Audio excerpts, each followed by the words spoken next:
बच्चों, आज हम कक्षा 10th की एनसीईआरटी प्रश्नावली 2.3 का प्रश्न नंबर 3 करेंगे। क्वेश्चन की स्टेटमेंट है 3x की घात 4 प्लस 6x की घात 3 माइनस 2x की घात 2 माइनस 10x माइनस 5 के सभी शून्यक ज्ञात कीजिए। यदि इसके दो शून्यक √5/3 और माइनस में √5/3 हैं तो दो शून्यक दे रखे।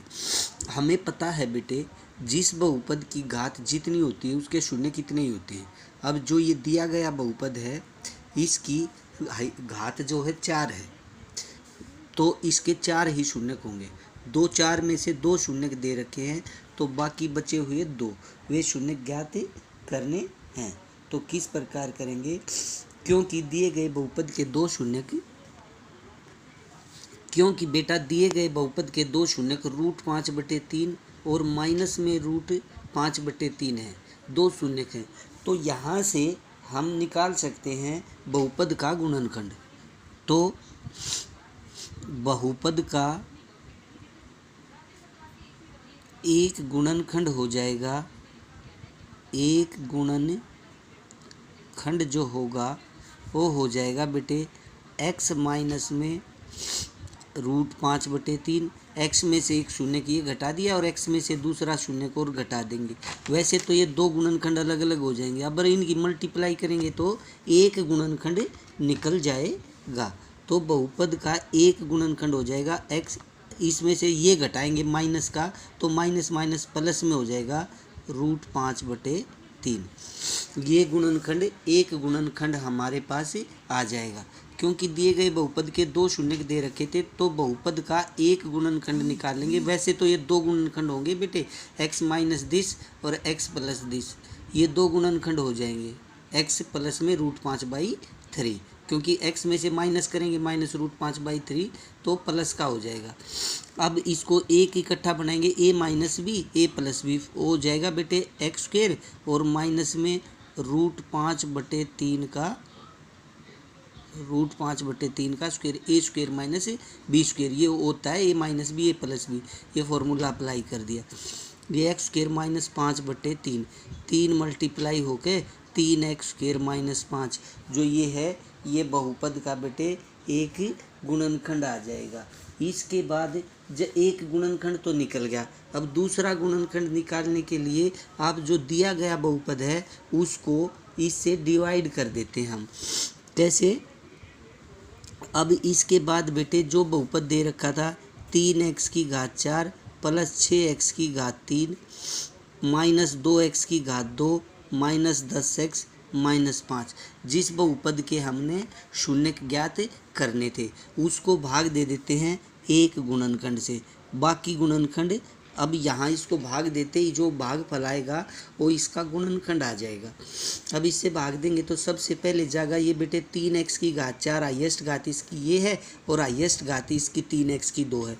अब इसको 3x की घात 4 को 3x की घात 2 से अगर हम भाग देंगे तो 3 से तो 3 कट जाएगा, ये बचेगा x की घात 2। तो अब ये x की घात 2 पर जाएगा। अब x की घात 2 को इससे भी मल्टीप्लाई इससे भी, जब x की 2 को 3x की 2 से करेंगे तो 3x की 4 आ जाएगा प्लस का, वो तो ये आ गया। क्योंकि बेटे जो x की घात 2 को मल्टीप्लाई करेंगे इन दोनों से, 3x की 2 माइनस 5, इससे मल्टीप्लाई करेंगे 3x की 4 आ जाता है ये, और माइनस का 5x की 2, ये 2 आया।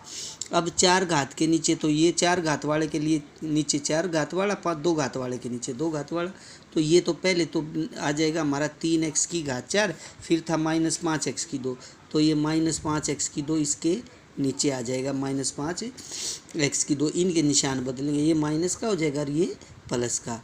ये अब ये कैंसिल। अब जो भी बचे हुए हैं इनमें जो बड़ी घात है पहले सबसे आगे हो प्लस का 6x की घात 3, उसके बाद प्लस ये और माइनस का तो 2x की 2 है और प्लस का 5x की 2, तो प्लस का बच जाएगा बेटे 3x की घात 2, उसके बाद माइनस का 10x है और उसके बाद माइनस 5 है। ये याद रहे कि ये घटते क्रम में घात लिखनी होती हैं। अब इसका अक्षर है बेटे, हाईएस्ट घात है 6 प्लस का 6x की घात 3 और उसका तो पहले वाले का तो 3x की घात 2, तो 3 दूनी 6 2 बच जाएगा, और x की 3 को x की 2 से डिवाइड करेंगे, एक x बच जाएगा। ये आया प्लस का 2x की 2। अब जाएगा ये प्लस का 2x बचा था। अब प्लस के 2x से इसको गुणा कर दो। प्लस के 2x को गुणा करना है तूने 3x की घात 2 से माइनस 5 से, ये 2 तिया 6x की घात 3 आ जाएगा प्लस का, और ये इससे करेंगे तो माइनस का 10x। अब ये आप लिखेंगे तो 6x की घात 3, तो प्लस का 6x की घात 3 तो इसके नीचे, और अगला था माइनस का 10x, माइनस का 10x इसके नीचे, निशान बदलेंगे माइनस और प्लस। ये भी एक जैसा था, -10 + 10, ये भी कट गया। अब की बार 2 टर्म कट गई। अब तो बचेगा प्लस का 3x की 2 और माइनस का 5। अब ये 3x की 2 इसकी हाईएस्ट घात है 3x की 2 प्लस का, और इसकी 3x की 2 थी, ये कट गया प्लस का 1।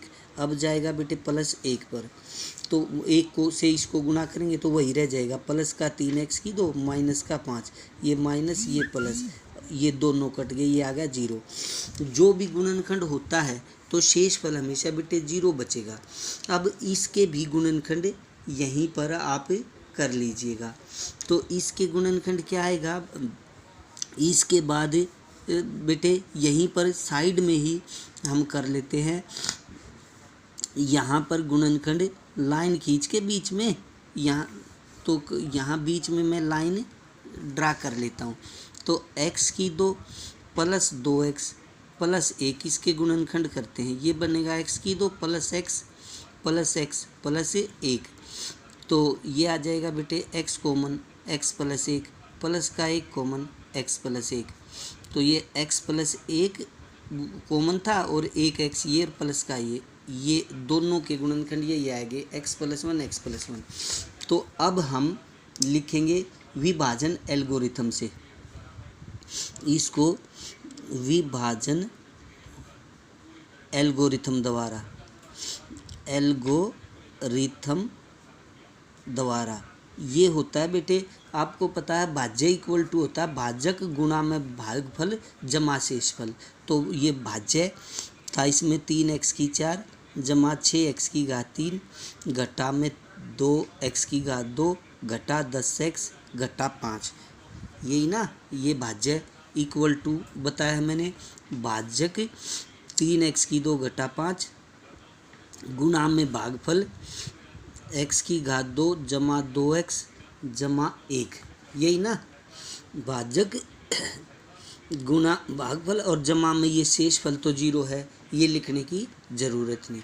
अब बेटे इसके जो गुणनखंड थे हमारे, इसके गुणनखंड जो हैं ये वही हैं, ये 3x की 2 घटा 5 के तो यही दोनों गुणनखंड हैं ऊपर, क्योंकि इन दोनों को मल्टीप्लाई करके भाग देने के लिए मल्टीप्लाई किया था ये, तो इसको मल्टीप्लाई करके इसकी जगह तो वही आ जाएंगे।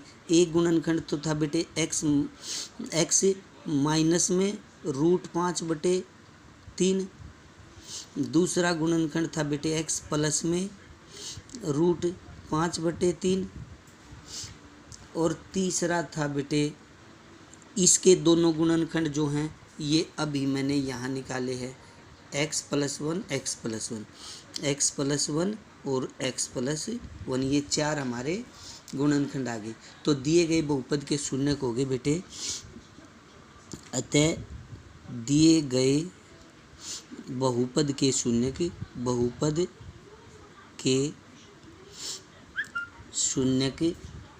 हैं कौन कौन से बेटे, हर एक गुणनखंड को 0 के बराबर रखेंगे, इसको 0 रखेंगे तो ये आ जाएगा प्लस का √5/3, इसको 0 रखेंगे तो ये आ जाएगा माइनस का √5/3, इसको 0 रखेंगे तो ये आएगा माइनस का 1, और चौथे वाले को 0 रखेंगे भाई x प्लस 1 को 0 तो 1 उधर जाके ये भी माइनस का 1।